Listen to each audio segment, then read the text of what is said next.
Puji Tuhan, kita bersyukur buat setiap kasih Tuhan, buat anugerah Tuhan di dalam setiap kehidupan kita. Puji Tuhan, saat hari ini kita akan kembali merenungkan kebenaran firman Tuhan yang boleh menjadi kekuatan bagi setiap kehidupan kita. Judul renungan firman Tuhan pada saat hari ini yaitu jangan takut. Kita buka di dalam Ulangan pasal 20 ayat yang pertama sampai dengan ayat yang ketiga. Ulangan 20 ayat pertama sampai dengan ayat yang ketiga. Saya akan bacakan firman Tuhan. Firman Tuhan demikian. Apabila engkau keluar berperang melawan musuhmu dan engkau melihat kuda dan kereta, yakni tentara yang lebih banyak daripadamu, maka janganlah engkau takut kepadanya, sebab Tuhan Allahmu yang telah menuntut engkau keluar dari tanah Mesir menyertai engkau. Apabila kamu menghadapi pertempuran, maka seorang imam harus tampil ke depan dan berbicara kepada rakyat dengan berkata kepada mereka, dengarlah hai orang Israel, kamu sekarang menghadapi pertempuran melawan musuhmu. Jangan lemah hatimu, jangan takut, jangan gentar dan jangan gemetar karena mereka. Di ayat yang keempat, sebab Tuhan Allahmu, dialah yang berjalan menyertai kamu untuk berperang bagi kamu melawan musuhmu dengan maksud memberi kemenangan kepadamu. Puji Tuhan. Bapak Ibu yang dikasih oleh Tuhan, kita sebagai anak-anak Tuhan dalam perjalanan hidup ini, walaupun kita hidup dalam penyertaan Tuhan, kita hidup setia di hadapan Tuhan, kita hidup berkenan di hadapan Tuhan, kita disertai, kita dilindungi oleh Tuhan, bukan berarti kita akan lepas dari masalah, bukan berarti kita akan lepas dari peperangan, dari persoalan hidup. Semuanya Tuhan izinkan terjadi dalam setiap kehidupan kita. Dan ini juga yang terjadi terhadap orang-orang Israel, terhadap bangsa Israel di dalam perjalanan mereka ketika Tuhan melepaskan mereka dari perbudakan dari tanah Mesir untuk sampai di tanah Kanaan. Di dalam sepanjang perjalanan itu, bukan hanya di dalam perjalanan, tetapi bagaimana mereka tiba di tanah Kanaan pun mereka selalu menghadapi peperangan. Mereka selalu Tuhan izinkan menghadapi musuh-musuh mereka, musuh-musuh yang menghadang mereka, musuh-musuh yang ingin memusnahkan mereka. Tetapi hal yang harus diingat oleh orang Israel ditekankan di sana bahwa yang Tuhan ingin sampaikan kepada umat Tuhan adalah bahwa mereka tidak boleh merasa takut dan mereka harus mempercayai Allah. Hal yang mereka harus ingat, hal yang harus mereka camkan dalam hidup mereka ketika mereka menghadapi musuh yang ditekankan, yang diajarkan, yang disampaikan, yang diingatkan oleh Allah adalah bahwa mereka tidak boleh takut, mereka tidak boleh khawatir. Dan mereka harus mempercayai Allah dalam hidup mereka. Dan rasa percaya ini bukan berarti tidak memiliki dasar. Rasa percaya mereka memiliki dasar. Dasarnya adalah mereka harus mengingat kembali akan bagaimana Allah melepaskan mereka dari perbudakan Mesir. Allah berkata kepada umat Tuhan, jangan takut untuk menghadapi musuh, karena Tuhan yang akan menolong. Karena apa? Mereka bisa mengingat, Tuhan ingatkan kembali bagaimana Tuhan melepaskan mereka, bagaimana Tuhan melepaskan mereka dari perbudakan Mesir, bagaimana Allah menuntun mereka, bagaimana Allah menyertai mereka. Jadi Allah itu layak untuk dipercayai. Allah berkata begitu. Allah berkata bahwa jangan takut karena memang punya dasar. Dasarnya adalah bagaimana Allah melepaskan mereka dari perbudakan Mesir. Dengan kata lain bahwa Allah itu layak dipercaya. Kalau dari perbudakan saja Tuhan mampu lepaskan, apalagi menghadapi laskar yang besar, apalagi menghadapi musuh. Tuhan mengatakan bahwa mereka tidak boleh takut, bahwa Tuhan yang akan berperang menggantikan mereka. Allah akan menyertai mereka dan akan memberikan kemenangan kepada mereka. Di ayat yang keempat tadi jelas sana dikatakan, sebab Tuhan Allahmu dialah yang berjalan menyertai kamu untuk berperang bagi kamu melawan musuhmu dengan maksud memberi kemenangan kepadamu. Jelas firman Tuhan sana dikatakan, pada waktu mereka berperang, yang Tuhan lakukan adalah Allah menyertai. Bukan hanya Allah menyertai, tetapi kata firman Tuhan, Allah memberi mereka kemenangan. Allah menyertai umatnya. Allah memberi mereka kemenangan demi kemenangan. Itu menjadi janji Tuhan dalam setiap kehidupan umat-umat Tuhan. Sehingga Allah itu adalah Allah yang layak untuk kita percayai. Mengapa Tuhan izinkan umat Tuhan menghadapi peperangan? Sekalipun Allah menyertai, sekalipun Allah ada di pihak mereka, mengapa Allah tetap mengizinkan untuk mereka menghadapi peperangan, untuk mereka menghadapi musuh-musuh? Karena apa? Tuhan mau menyatakan kuasanya. Allah ingin menyatakan kuasanya kepada umat-umat Tuhan. Allah ingin menyatakan mujizatnya di hadapan umat-umat Tuhan. Bapak Ibu yang dikasihi oleh Tuhan, Israel adalah satu bangsa yang kecil. Mereka bukan bangsa yang sangat besar, tidak.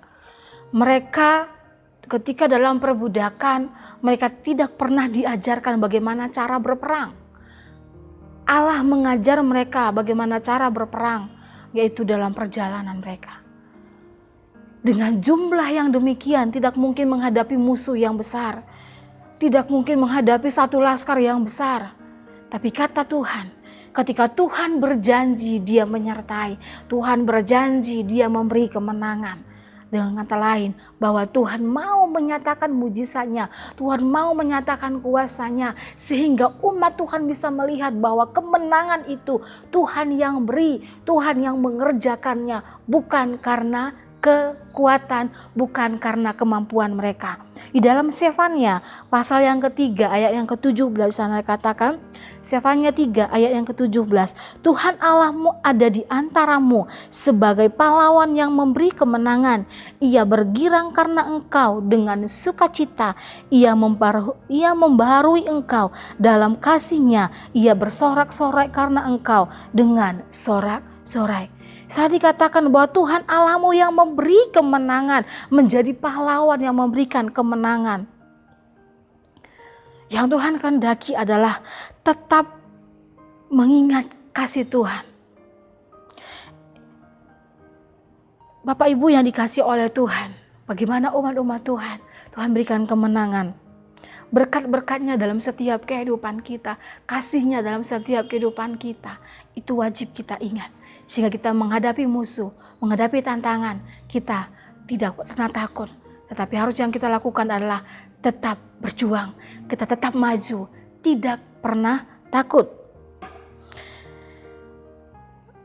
Bapak Ibu yang dikasihi oleh Tuhan, bukanlah kemenangan mereka dapatkan bukan karena jumlah mereka yang banyak, bukan karena laskar mereka yang banyak, bukan karena orang-orang pintar yang banyak, tapi kata firman Tuhan, Tuhan yang memberi kemenangan. Dalam kehidupan kita pun sebagai anak-anak Tuhan, setiap hari kita berjuang, setiap hari kita menghadapi musuh-musuh, setiap hari kita berperang. Musuh yang kita hadapi adalah diri kita sendiri. Musuh yang kita hadapi adalah keadaan yang ada. Musuh yang kita hadapi adalah masalah-masalah. Tipu muslihat iblis yang menyerang kita. Tipu muslihat iblis yang membuat kita kadang takut, membuat kita kadang cemas, membuat kita kadang-kadang merasa khawatir. Itu adalah peperangan diri kita. Tapi kata firman Tuhan, yang Tuhan kehendaki kita sebagai anak Tuhan tidak boleh takut, maju bersama dengan Tuhan.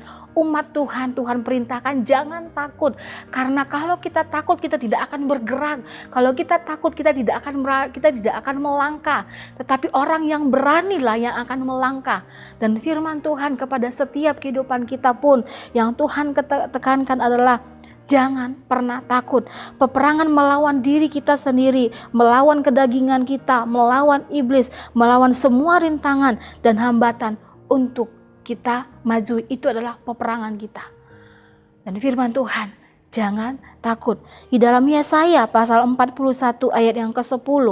Yesaya 41 ayat yang ke-10 di sana dikatakan, janganlah takut sebab aku menyertai engkau. Janganlah bimbang sebab aku ini Allahmu. Aku akan meneguhkan, bahkan akan menolong engkau. Aku akan memegang engkau dengan tangan kananku yang membawa kemenangan. Ini janji Tuhan bagi setiap kehidupan kita. Oleh karena itu, setiap kali kita menghadapi peperangan, setiap kali kita menghadapi musuh, kita biarlah menjadi pribadi-pribadi yang tidak takut, tetapi menjadi anak-anak Tuhan yang berani. Hal yang harus kita lakukan supaya kita tidak takut adalah mengingat identitas kita adalah pemenang. Identitas kita sebagai anak Tuhan adalah pemenang. Bahkan kata firman Tuhan, lebih dari pemenang. Roma 8 ayat 37 di sana dituliskan, tetapi dalam semuanya itu kita lebih daripada orang-orang yang menang, sebab Dia yang telah mengasihi kita. Roma 8 ayat yang ke-37 dituliskan di sana bahwa kita adalah anak-anak Tuhan yang lebih dari pemenang. Ini adalah identitas kita, adalah orang-orang pemenang. Yang kedua, kita harus mengingat bahwa identitas kita adalah umat pilihan Tuhan. Kita adalah umat yang dipilih oleh Tuhan. Kita adalah umat yang dikasihi, umat yang disayangi oleh Tuhan. Kalau Allah menyertai bangsa Israel di dalam peperangan mereka, Tuhan beri mereka kemenangan ketika mereka tetap mengandalkan, ketika mereka tetap berharap kepada Tuhan. Sekalipun musuh yang mereka hadapi begitu banyak, tetapi ketika Allah di pihak mereka, ketika Allah menggantikan mereka untuk berperang, Tuhan menyatakan kemenangan, bahkan lebih dari pemenang, kata firman Tuhan. Begitu juga dalam setiap kehidupan kita. Kita adalah umat pilihan Allah dalam menghadapi setiap persoalan, dalam menghadapi setiap musuh-musuh, dalam menghadapi setiap masalah. Ketika kita tidak takut, mari kita berjalan bersama dengan Tuhan. Hadapi setiap masalah, hadapi setiap musuh yang ada. Kita hadapi bersama dengan Tuhan dan jangan pernah takut. Sebesar apapun masalah yang kita hadapi pada saat hari ini, jangan pernah takut. Sebesar apapun pergumulan kita, jangan takut. Ingat, identitas kita adalah sebagai pemenang. Ingat, identitas kita adalah umat pilihan Allah. Dia yang memberikan jalan keluar. Dia yang memberikan kita kemenangan. Dia memberikan kita kemampuan. Dia yang memberikan kita kekuatan. Janji kemenangan yang Tuhan berikan akan dinyatakan saat kita tidak takut melangkah. Saat kita tidak takut, melainkan melangkah untuk berjuang dengan sungguh-sungguh dan penuh ketakutan. Tuhan akan menyatakan kuasa-Nya.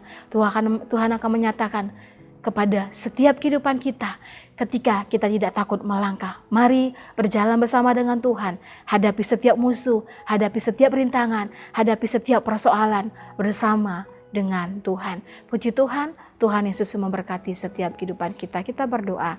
Terima kasih Tuhan, terima kasih buat setiap anugerah-Mu. Terima kasih buat firman Tuhan yang kembali kami dengarkan pada saat hari ini. Bila firman-Mu yang menjadi kekuatan bagi setiap kehidupan kami untuk menghadapi setiap musuh, untuk menghadapi setiap rintangan, setiap masalah, setiap persoalan yang kami hadapi, bahkan menghadapi diri kami sendiri, keegoisan kami, hidup kami. Tuhan tolong kami, Tuhan mampukan kami, berikan kami kekuatan, berikan kami kemampuan, berikan kami keberanian untuk kami tetap melangkah, untuk kami tetap menghadapi setiap hal yang terjadi di hadapan kami, tapi kami mau melangkah bersama dengan Tuhan.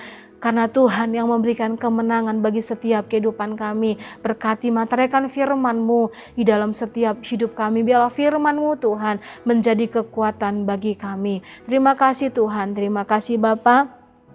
Keluarga GPDS Sade Magelang seperti pohon zaitun yang menghijau di dalam rumah Allah. Keluarga GPDS Sade Magelang percaya akan kasih setia Allah untuk seterusnya dan selamanya. Keluarga GPDS Sade Magelang hendak bersyukur kepadamu selama-lamanya, sebab engkaulah yang bertindak karena namamu baik. Keluarga GPDS Sade Magelang hendak memasyurkan engkau di depan orang-orang yang kau kasihi. Terpujilah nama Tuhan. Dalam nama Tuhan Yesus Kristus kami berdoa. Haleluya. Amin.